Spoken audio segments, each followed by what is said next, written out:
Rock and roll. I always think for an actor, the beauty of an ensemble piece is that, you know, you don't have to carry the movie, and then if it sucks, you don't have to carry the blame. Gary Marshall did it. So I don't know whether for you there was that sort of feeling of, well, this is just a fun movie to make because I'm not carrying the entire 90 minutes and I get to play a character that, you know, I can do something with and don't have to worry about the box office so much or the overall picture. You know, it's nice to work. Frankly, I was just happy to work with Gary Marshall.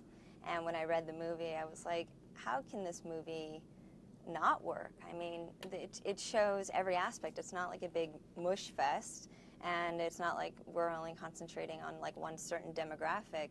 It shows, you know, from a little kid, you know, at 10 dealing with Valentine's Day and his big crush to a couple that's been married for 50 years. So it really spans across the board to everyone. Of course, your character Morley, you know, some people in this movie live on Sesame Street and everything's pretty good for them, but Morley has a darker kind of path in that, you know, it's not necessarily a great big happy ending for her, and I don't know from that point of view whether that was quite tough, because you're kind of dealing with somebody who kind of ends up, you know, sort of isolated and sort of feeling that they're not one of the lucky ones on Valentine's Day. I don't know whether that was sweet to do or whether it was kind of tough.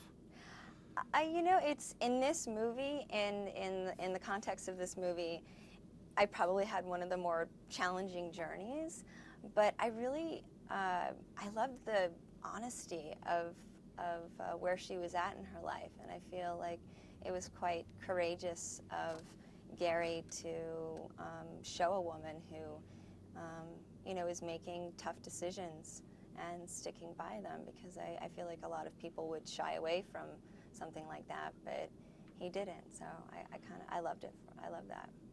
I was thinking about your fine self. Like me, you're an incredibly good-looking person, and I assume, therefore, you've never ever had a Valentine's Day alone, cardless, I presume.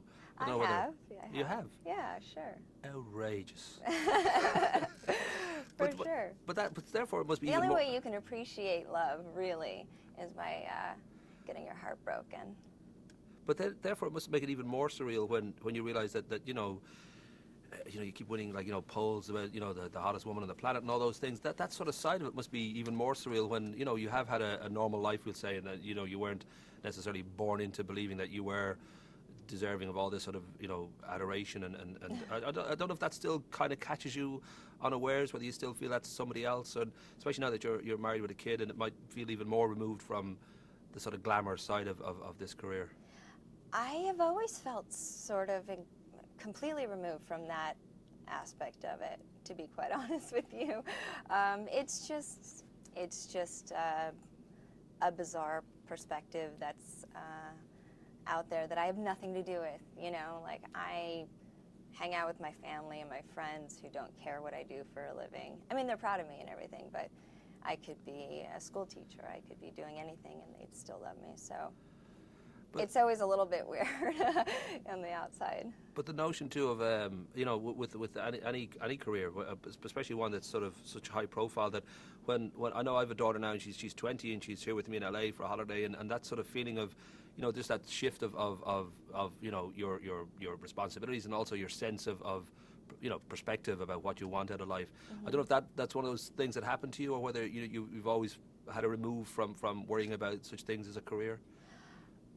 Yeah, I mean, having my daughter certainly shifted my priorities completely, and now it's about, you know, really giving her the best life I possibly can, and giving her the most opportunities to flourish, and she's number one.